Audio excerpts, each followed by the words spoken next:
Hello and welcome to Books of Blood. My name is John, and today, once again, Horror Across America is on the move.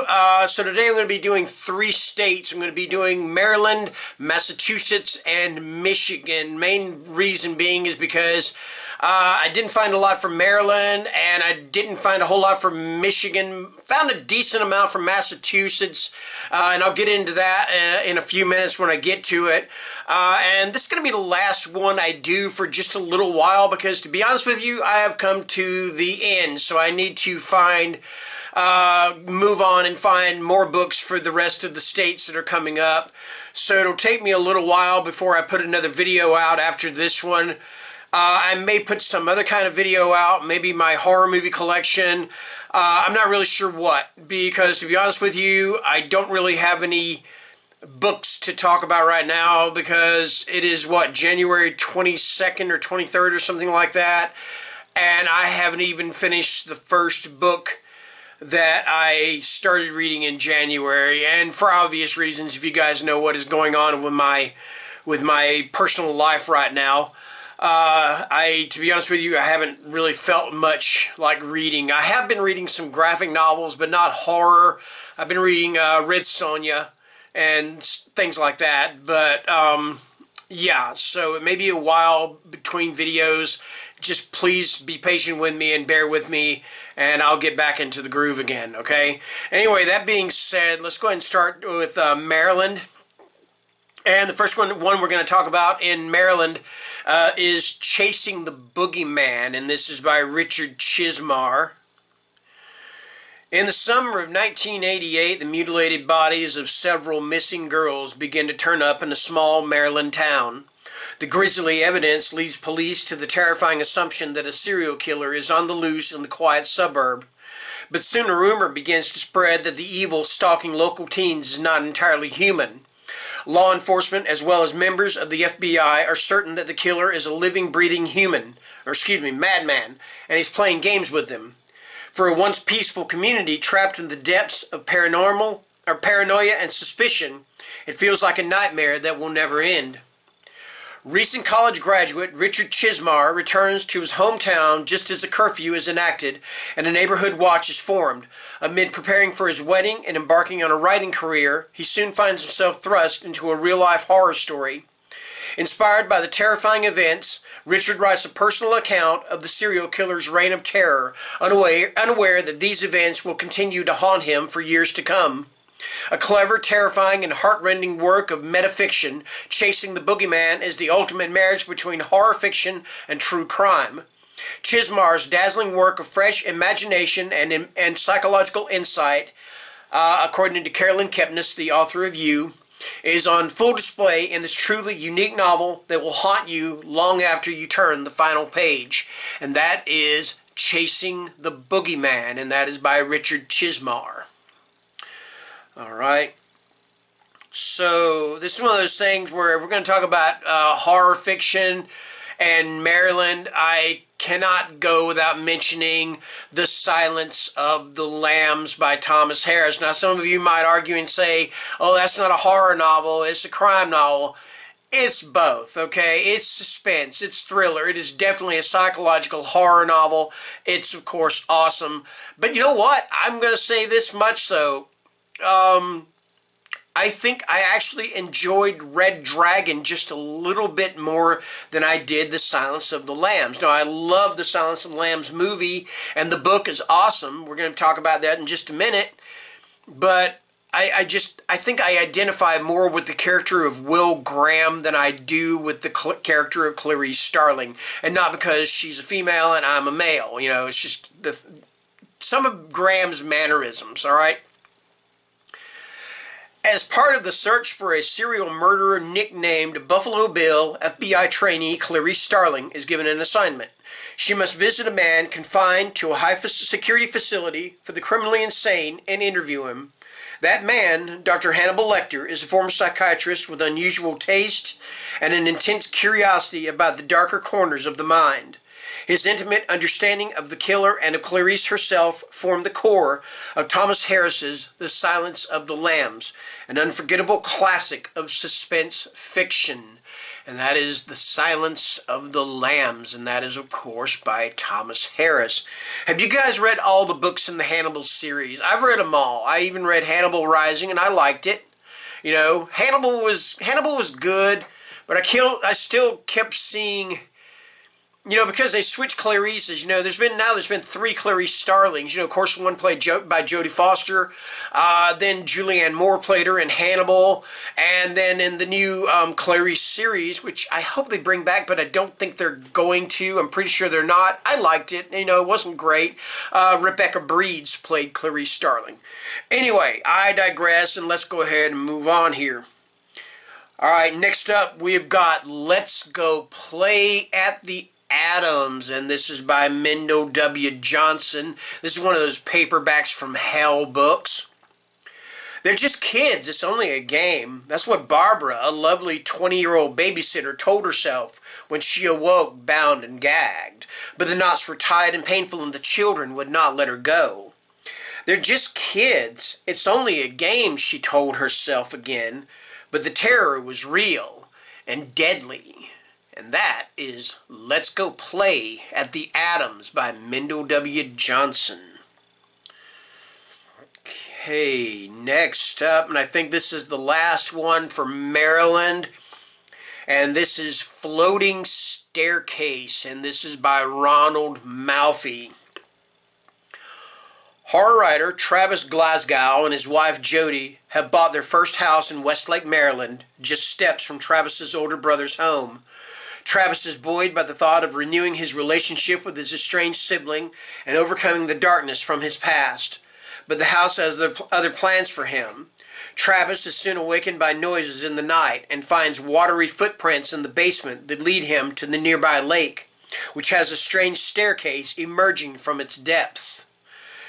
When Travis discovers that a former occupant of his house, a 10-year-old boy, drowned in the lake, he draws connections to his own childhood tragedy. As his brother and wife warn him to leave well enough alone, Travis is pulled into a dark obsession, following the house's secrets to the floating staircase and into the depths of madness. And that is Floating Staircase, and that is by Ronald Malfi. And I've talked about a couple of books or so from Ronald Malfi here in this series. Bone White was one of them. I can't remember what the other one was. But yeah, I talked about one more of his too. Okay. All right. Now we're moving into Massachusetts. Okay. And I have to thank author Rebecca Rowland for a lot of the books that I'm going to be talking about here. She reached out to me and said, hey, if you need suggestions for Massachusetts, I can help you, and she came through with flying colors. All right, so Rebecca, thank you very much. And I do have one of her books included in the Massachusetts list. So let's get on with that, okay? First one we're going to talk about is See What I Have Done, and this is by Sarah Schmidt. Lizzie Borden took an axe and gave her mother 40 whacks. When she saw what she had done, she gave her father 41. Or did she? In this riveting debut novel, See What I Have Done, Sarah Schmidt recasts one of the most fascinating murder cases of all time into an intimate story of a volatile household and a family devoid of love. On the morning of August 4th, 1892, Lizzie Borden calls out to her maid, "Someone's killed father." The brutal axe murder of Andrew and Abby Borden in their home in Fall River, Massachusetts, leaves little evidence and many unanswered questions. While neighbors struggle to understand why anyone would want to harm the respected Bordens, those close to the family have a different tale to tell. Of a father with an explosive temper, a spiteful stepmother, and 2 spinster sisters, with a bond even stronger than blood, desperate for their independence. As the police search for clues, Emma comforts an increasingly distraught Lizzie, whose memories of that morning flash in scattered fragments. Had she been in the barn or the pear arbor to escape the stifling heat of the house? When did she last speak to her stepmother? Where were they really gone, and would everything be better now? Shifting among this shifting among the perspectives of the unreliable Lizzie, her older sister Emma, the housemaid Bridget, and the enigmatic stranger Benjamin, the events of that fateful day are slowly revealed through a high-wire feat of storytelling. And that is See What I Have Done, and that is by, oh my gosh, I completely forgot who the author is. I am so sorry. Sarah Schmidt. For some reason I want to say Samantha, but no, it is Sarah Schmidt. All right, moving on. Let's see here. What do we got? Okay, yes, here we go. We have got Pieces, and this is by Rebecca Rowland and Michael Aloisi. And this is actually a short story collection, an anthology. Anthology is several authors. This is a short story collection, I believe. 30 boxes, 30 body parts. 18 turned into authorities. A forensic technician from a quiet Massachusetts suburb does the unthinkable, stalks a local woman, abducts her, divides her body into 30 pieces, and mails the sections to random Americans across the country. Each white postal box that Dennis Sweetie prepares contains an ambitious note and a piece of Julie Piedmont. Most of Sweeney's intended recipients contact the authorities about their gruesome packages, but 12 of the parcels go unreported. Pieces, the genre-bending hybrid of crime thriller infused with the short story vibe, takes a closer look at the body parts that were never recovered and the possible reasons why the recipients never told anyone about their grotesque discoveries. Weaving the accounts together is Dennis's story, as well as Jackson Matthews, the reporter to whom Dennis chooses to document his sick game. And that is Pieces, and that is by Rebecca Rowland and Michael Aloisi. All right. Okay, what would Massachusetts and horror be if I did not mention The Haunting of Hill House by Shirley Jackson? First published in 1959, Shirley Jackson's The Haunting of Hill House has been hailed as a perfect work of unnerving terror. It is the story of 4 seekers who arrive at a notoriously unfriendly pile called Hill House. Dr. Montague, an occult scholar looking for solid evidence of a haunting. Theodora, his light-hearted assistant.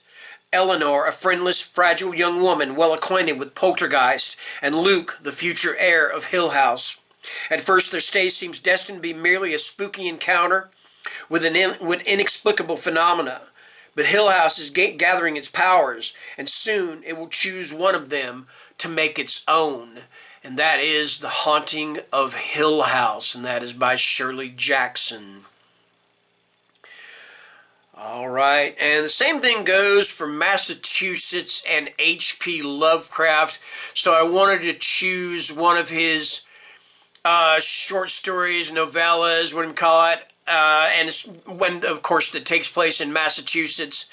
And this is the Dunwich Horror, and this is, of course, again by H.P. Lovecraft. The village of Dunwich holds a terrible secret. Rumors of unholy bonfires, black magic rituals on a nearby hilltop, and the unearthly screeching of whippoorwills on certain nights of the year hang over the town like a dark shroud. But it was during the harvest season in 1928 that a series of horrific events changed the town forever. Born in 1913, Wilbur Whately was raised by his mother and grandfather, who was said to be involved in sorcery.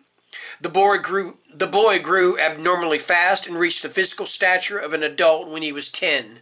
Few visitors stopped by old Whately's farmhouse, and those who did visit came away gossiping about bizarre renovations and fears of some enormous beast imprisoned upstairs. When Wilbur's grandfather died and his mother disappeared mysteriously, the young man is left on his own. Upon discovering that his family copy of the dreaded Necronomicon has a damaged page he needs to complete a ritual, he sets out to borrow an intact copy from Miskatonic University Library. But the librarian denies his request. Under the cover of nightfall, Wilbur breaks into the library to steal the book, but he is viciously attacked by a guard dog and dies on the floor. And I'm just realizing this is giving away the plot of the book, so I'm going to stop reading. This is the Dunwich Horror, and this is by H.P. Lovecraft. I don't want to give away any more. I can't believe I should have read that before. I should have read it a little more carefully. I apologize for that. I'm not going to read any more. Anyway, the Dunwich Horror, and that is by H.P. Lovecraft. So let's move on, okay? Alright, so next up we have got Shadows in Salem, Wicked Tales from the Witch City. And this is edited by Amber Newberry. For anyone who knows the history, Salem, Massachusetts has more than a few stories to tell.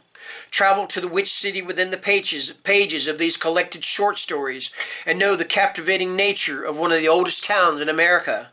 Feel the summer breeze at Salem Willows and smell the scent of mulled cider drifting down Derby Street. See the wharf from a bird's eye view. Feel your toes in the sand while the sun sets over Dead Horse Beach. And find the secrets that reside in the very cracks of 300-year-old tombstones in the old burying ground. Spend a night among ghosts and witches and know the magic of Salem, where myth and legend collide with truth. Do beware, dear friends, for the Witch City has a dark side, and there is more to those legends than what you might read in the pages of a dusty old book. Remember to look over your shoulder, for you never know what shadows follow you down that dimly lit corridor. And that is Tales from the Witch City, or Shadows in Salem, Wicked Tales from the Witch City, edited by Amber Newberry. Okay. Next up, we have got Book of Shadows, and this is by Alexander Sokoloff. Homicide detective Adam Garrett is already a rising star in the Boston Police Department when he and his cynical partner, Carl Landauer, catch a horrifying case that could make their careers: the ritualistic murder of a wealthy college girl that appears to have satanic elements. The partners make a quick arrest when all evidence points to another student, a troubled musician in a goth band who is either dating or stalking the murdered girl.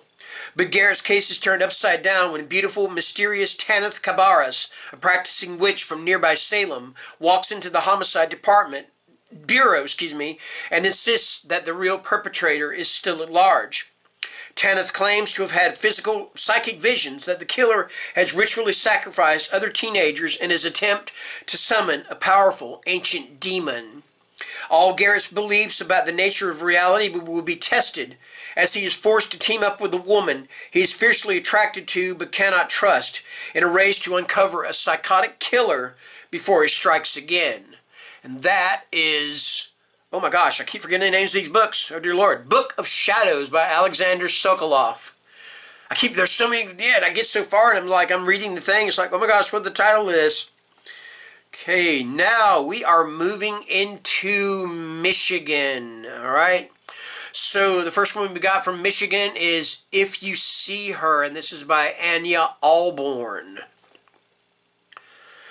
The house on Old Mill Road has stood in an open field for longer than Jesse Wells has been alive. Its crooked windows and jutting turret tormenting the kids of Warsaw, Michigan, the way only a haunted house knows how. Everyone imagines that something terrible lurks within the house's abandoned rooms, especially Jesse and his two closest friends, Casey and Reed. But when Reed chooses the house as a backdrop for his own suicide, childhood ghost stories are transformed into a nightmare that sends Jesse into a downward spiral of grief. Nearly 20 years later, Jesse stands on the collapsing steps of the house that snatched away his best friend. Casey has asked him to revisit their old demons, if only to help them find closure that's long overdue. But tragedy finds them once more, and Jesse is left forever changed. Now left to cope with the disaster that had become his life, Jesse must unravel the mystery behind the house that has terrified him since he was a boy. To fail is to lose everything he has left, but success might come at an even higher price. And that is, oh my gosh, I cannot believe I'm forgetting If You See Her by Anya Alborn. Damn, I am so sorry for that. Okay. Alright, I think the reason I forgot the title of it because she has another one that's a little similar to that title, and I kept thinking about I thought about that one too, and I'm like, no, that's not it. Anyway, next up we have got Goblin, and this is by Josh Mallerman. Goblin seems like any other ordinary small town, but with the master storyteller Josh Mallerman as your tour guide, you'll discover the secrets that hide behind its closed doors. These 6 novellas tell the story of a place where the rain is always falling, nighttime is always near, and your darkest fears and desires await. Welcome to Goblin. And Goblin is what is described as a novel that is broken into, I think, 6 novellas. And I'm not going to go into the detail about the novellas. I'll give you the titles of them. I'll give you a little bit about them, but not in a whole big detail about them. The first one's called A Man in Slices. And it has to do with sacrifice and a girlfriend and Vincent van Gogh. And we'll leave that at that.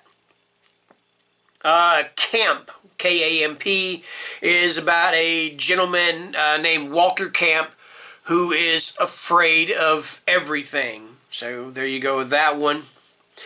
Happy Birthday Hunter is about a big game hunter who is hunting the ultimate prey, and that is a great owl who lives in Goblin's dark forest.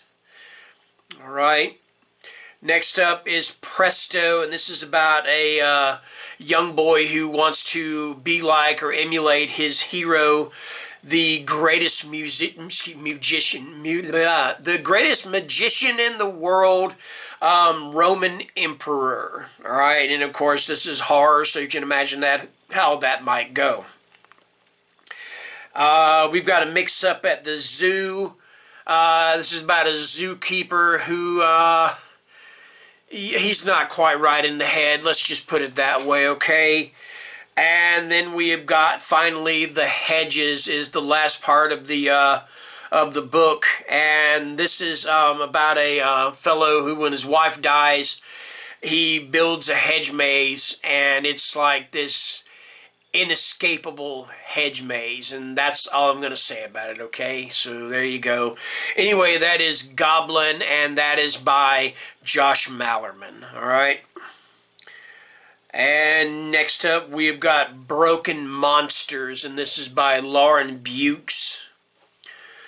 Detective Gabriella Versado has seen a lot of bodies, but this one is unique even by Detroit standards. Half boy, half deer, somehow fused together.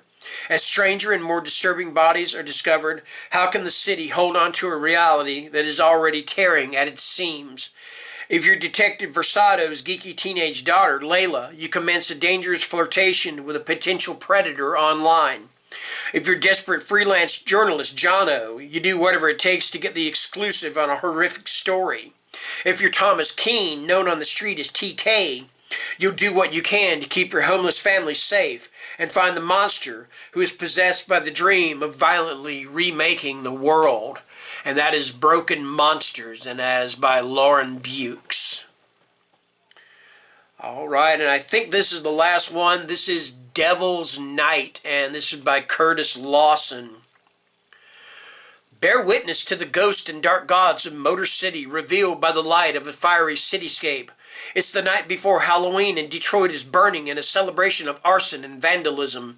Devil's Night is a unique collection of interconnected urban horror stories taking you back to October 30th, 1987. Drawing inspiration from Michigan legends such as the Nain Rouge and the Hobo Pig Lady, Lawson weaves a rich and haunting tapestry of terror and tragedy. Inside these pages, you will find cursed vinyl records, inner-city druids, diabolical priests, and slim slivers of hope. Devil's Night burns with Curtis M. Lawson's signature brand of supernatural dread. This is smart, psychological horror ablaze with visceral imagery, with equal measures of heart and heartache. And that is Devil's Night, and that is by Curtis Lawson. And that is going to do it for Maryland, Massachusetts, and Michigan. Like I said, it's going to be the last one I do for a little while. Give me time to find more books. I'll try to do some more videos about whatever else I can do. And until next time, take care and stay scared. Thank you. Bye-bye.